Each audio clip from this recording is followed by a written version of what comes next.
Good morning, class 11th. How are you? As you all know, we are continuing with our chapter number 2, Rights in the Indian Constitution. Today I will be continuing with the next article, article number 29 and 30. इसके लिए specifically हमारे constitution में जो right mention है, हम उसे कहते हैं cultural and educational right. Cultural का मतलब सभ्यता होता है और एजुकेशन का मतलब शैक्षिक होता है, शिक्षा देने से होता है।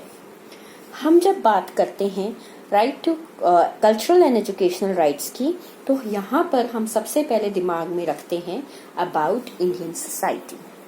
When we talk about Indian society, तो हमारे सामने सबसे पहले इमेज जो आती है वो दिमाग में आती है कि it is a land of diversity, but the society is monolithic.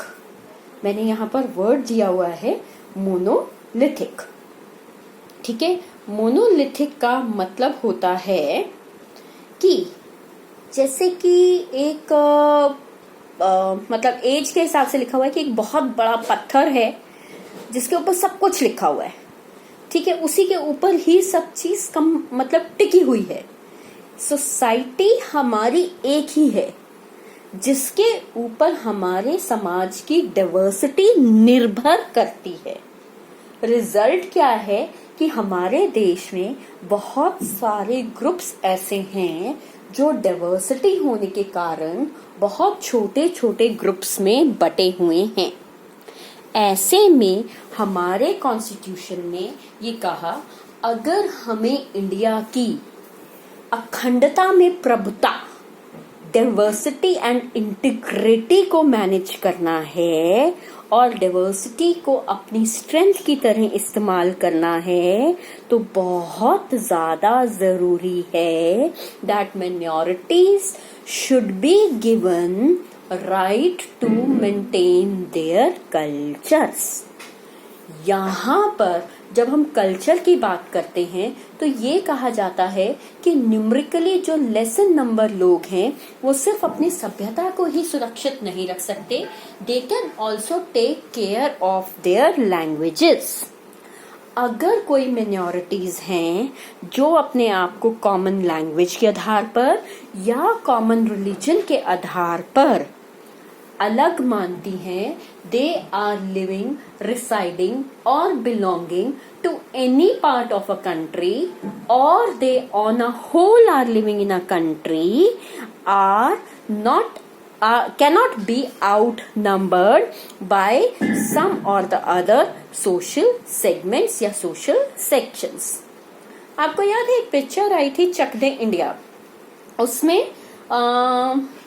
Hockey खेलते वक्त दो गर्ल्स को दिखाया गया था। They say we belong to Jharkhand and Odisha, and that girl, one of the girl named use घमोरनी, तो उसने कहा था कि मोरनी, fine. And the way the girl dances, the way the girl behaves, or the way the girl dressed up, ऐसा लगता था ओहो ये लड़की। तो पॉइंट ये नहीं है, पॉइंट ये है कि किसी भी व्यक्ति की अलग भाषा हो सकती है, अलग सभ्यता हो सकती है, वो हाथी पर बैठकर भी आ सकती है, वो मोर के ऊपर बैठकर भी आ सकती है। अगर वो अपनी कल्चर को सुरक्षित रखना चाहती है और एक कॉमन भाषा को भोज करना चाहती है, तो हमारे कॉन्स्टिट्यूशन मेकर्स जो थे इस बात को लेकर बहुत ही क्लियर थे कि उन्हें ऐसा करने का अधिकार है। एक ऐसा समाज जहां बहुत सारी डाइवर्सिटीज एग्जिस्ट करती हैं, बहुत सारे सोशल सेक्शंस ऐसे हैं जो कम नंबर में हो सकते हैं। अल्टीमेटली इन मेजॉरिटी स्टेटस को सिर्फ डिपेंडेंट रहना चाहिए अपने हिसाब से। कुछ हमारे समाज में ऐसे भी सेक्शंस हैं जो अपनी कल्चर, अपनी लैंग्वेज, अपनी स्क्रिप्ट का मतलब होता है लिखने का तरीका, उसको मैनेज करना चाहते हैं। तो आर्टिकल नंबर 30 कहता है ऐसे लोगों को यह अधिकार दिया जाता है कि they are having a right to conserve one's culture, language और script and have a right to develop them. Article number 30 जो है वो ये भी कहता है कि minorities can have their own educational institutions. Questions come, why? यही लिखा हुआ है, कोई भी मिशनरी के द्वारा, चाहे वो क्रिश्चियन मिशनरी हैं, चाहे वो खालसा पंथ हैं, चाहे वो मुस्लिम में इलीमाज हैं, अगर वो कोई भी ऐसी शिक्षा देना चाहते हैं जो धर्म से रिलेटेड है तो वो एजुकेशनल इंस्टीट्यूशंस में दी जा सकती है। किंतु अंतु परंतु, ये तीनों शब्द याद रखिएगा। किंतु क्यों, अंतु वाय, परंतु इसका प्रभाव क्या हो सकता है। आपको सिर्फ ये बात याद रखनी है कि ये शिक्षा देने का अधिकार हमारे कॉन्स्टिट्यूशन में सिर्फ इसलिए दिया गया so that people can preserve और develop their own culture. Fine, ऐसे सिचुएशंस में एजुकेशनल इंस्टीट्यूशंस जो हैं वो डिस्क्रिमिनेशन ना कर सकें और वो चलाए जाएंगे by the management of minority community. Government किसी भी प्रकार की एड या ग्रांट, मदद या आर्थिक सपोर्ट नहीं करेगी, किसी भी हालात में नहीं करेगी। आर्टिकल नंबर जो हमारा 29 और 30 है वो इस बारे में बात करता है। अब मैं आ रही हूँ आपके टॉपिक आर्टिकल नंबर 31 पर। जब मैं आर्टिकल नंबर 31 पर आती हूँ तो ये हमारे शुरुआत में फंडामेंटल राइट्स में एडअप किया गया था, लेकिन समय के साथ इस राइट को अब हटा दिया गया है। राइट टू प्रॉपर्टी को आर्टिकल नंबर 31 का स्टेटस दिया गया था और ये कहा गया था कि कोई भी व्यक्ति को मनाही नहीं है, no person can be deprived of his property, अपनी संपत्ति को हासिल करने से। लेकिन ये संपत्ति जो है ये डिफाइन होती है बाय अथॉरिटी ऑफ लॉ। मैं कहूँ ये मेरे सामने से सड़क जा रही है, मेरी है, नहीं वो मेरी नहीं हो जाएगी, वो सरकार की ही रहेगी। आपकी जो प्रॉपर्टी है जितना सीमित और जितना आपके नाम पर अथॉरिटी बाय लॉ ने आपको एक राइट दे रखा है, बस आप उसी को मेंटेन कर सकते हैं और जितना चाहे मेंटेन कर सकते हैं।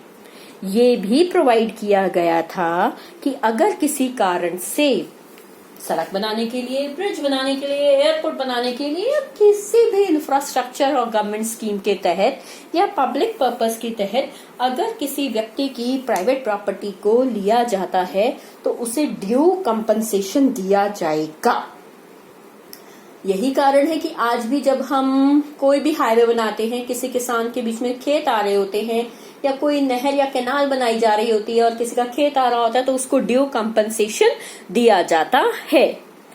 लेकिन अब ये जो आर्टिकल नंबर 31 है, राइट टू प्रॉपर्टी है, ये हमारा फंडामेंटल राइट नहीं है बल्कि कॉन्स्टिट्यूशनल राइट है, संवैधानिक राइट है। Fine, it can not be challenged in court.